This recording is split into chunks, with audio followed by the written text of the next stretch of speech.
I'm Mike from Breathing in Motion Yoga, and today I'd like to talk to you about breathing in yoga. Breathing in yoga is considered to be pranayama, and pranayama really means life force restraint, prana meaning life force, yama restraint, and that implies that somehow you are bending the breathing or you're manipulating the breath. We're going to actually start with one of the most basic forms of breathing. It's the elliptical diaphragmatic breath. We're going to breathe into our abdomen, and we're going to do it in the pelvic tilting format, both in supine and in hands and knees. So starting out with supine, I lie my back, and I got my knees up so that I can rotate my pelvis a little bit. And as I breathe in, I offer my belly to allow the diaphragm to drop down as it contracts. So as I lift my low back off the floor, and you can see clearly my low back is lifted off the floor, I am allowing that diaphragm to drop down and fill the lungs. On the breath out, I press the low back into the floor, and I'm wringing the breath out with the abs.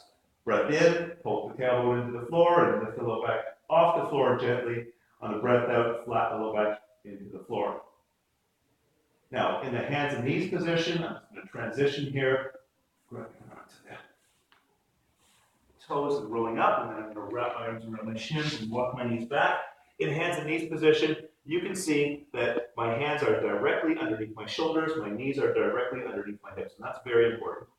On the breath in, we lift the tailbone, and I'm looking forward, and I only want to look forward about 45 degrees or so. I don't want to lift all the way up and crunch the back of my neck, but maybe 45 degrees toward the floor in front of me. On the breath out, I'm going to tuck my tailbone forward and under.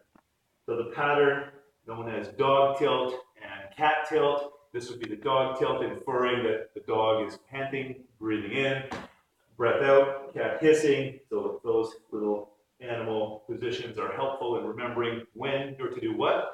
Then I hope that works out for you in your yoga practice. Again, tucking the tailbone under. I can feel the breath ringing out by using the abs. On the breath in, I can lift the tailbone and offer my abdomen to allow for a full breath.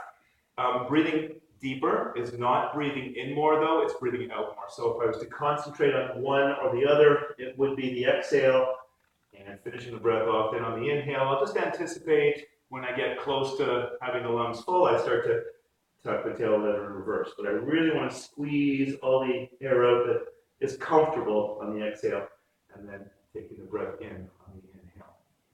Okay, so I hope that that's helpful in your yoga practice. Namaste.